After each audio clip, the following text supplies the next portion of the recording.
ഇന്നത്തെ കോക്ടെയിൽ അധ്യായത്തിലേക്ക് എല്ലാ പ്രേക്ഷകർക്കും സ്വാഗതം. തകർന്നു വീഴാറായ ഇല്ലത്തിൻ്റെ കഴുക്കോലിൽ ഒരെണ്ണമാണ് ജേക്കബ് തോമസ് സാർ പിടിച്ചു വലിച്ചത്.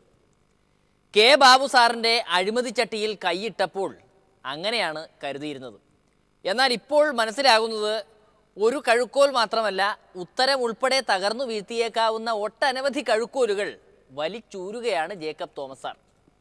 കല്ലെറിയാതിരിക്കാനായി പാപം ചെയ്യാത്തവർ ഒറ്റ ഒരുത്തൻ പോലുമില്ല കഴിഞ്ഞ മന്ത്രിസഭയിൽ എന്നാണ് ജേക്കബ് തോമസ് സാർ മനസ്സിലാക്കിച്ചു തരുന്നത്.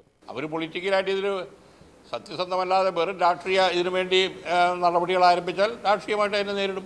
ഞാൻ ഈ പറഞ്ഞതിൽ അതെല്ലാം ഉൾക്കൊള്ളുമല്ലോ. നിയമവിരുദ്ധമായിട്ടാണ് ഈ നടക്കുന്നത് പലതും. അതിൻ്റെ നിയമം പാലിക്കാതെ, ചട്ടങ്ങൾ പാലിക്കാതെ ആണ് എന്നാണ് ഞങ്ങളുടെ അഭിപ്രായം. ബാബു സാറിന് എല്ലാവിധ പിന്തുണയും കോൺഗ്രസ് നേതാക്കൾ പ്രഖ്യാപിച്ചു കഴിഞ്ഞു. പിടിച്ചതിലും വലുത് മാളത്തിൽ ഇരിക്കുന്നത് കൊണ്ട് രക്ഷപ്പെടാൻ ഒന്നിച്ചു നിൽക്കലല്ലാതെ എന്തു ചെയ്യും? പക്ഷേ ഈ കോൺഗ്രസ് നേതാക്കളുടെ കൂട്ടുകച്ചവടം ഓണക്കാലമായിട്ട് പോലും നഷ്ടമാണ് രേഖപ്പെടുത്തുന്നത് എന്നാണ് ജേക്കബ് തോമസ് സാർ പറഞ്ഞു തരുന്നത്.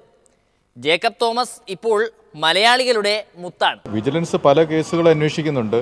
അപ്പോൾ അത് നടന്നുകൊണ്ടിരിക്കുന്ന ഒരു പ്രക്രിയയാണ്. വിജിലൻസിൻ്റെ പണി ചെയ്തുകൊണ്ടിരിക്കുകയാണ്. നല്ല ഒരു രാഷ്ട്രീയക്കാരനാവണമെങ്കിൽ ആദ്യം കുടുംബത്തെ സ്നേഹിക്കണം, പിന്നെ ബന്ധുക്കളും അയൽക്കാരും, പിന്നെ നാട്ടുകാർ.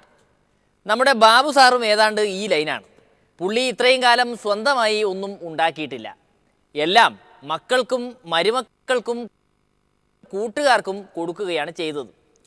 സ്വന്തം മകൾക്ക് ലോക്കറിൽ സൂക്ഷിക്കാൻ നൽകിയിരുന്ന സ്വർണം പോലും ആ കാബാലികർ എടുത്തുകൊണ്ട് പോയി കളഞ്ഞു. ഗോൾഡ് ഓർണമെന്റ്സ് ആയിരുന്നു അതിലൊരു 117 sovereigns ഓഫ് ഗോൾഡ് ഓർണമെന്റ്സ്. അത് അവിടെ വെച്ച് തന്നെ സീൽ ചെയ്തു. ഇല്ല, വേറെ ഒന്നുമില്ല. നമ്മൾ പരിശോധിച്ച സ്ഥലങ്ങളിൽ ഫ്രീസ് ചെയ്ത ലോക്കറുകളുണ്ട്. അതെല്ലാം അടുത്ത ദിവസങ്ങളിൽ പരിശോധിക്കും. ഇനി 4 കൂടി ഉണ്ട്. ആനക്കെടുപ്പതുണ്ടായിരുന്ന സ്വത്തുക്കളെല്ലാം വിജിലൻസ് കൊണ്ടുപോയതോ പോട്ടെ, ഈ കള്ളൻ എന്ന വിളിയാണ് ബാബു സാറിന് സഹിക്കാൻ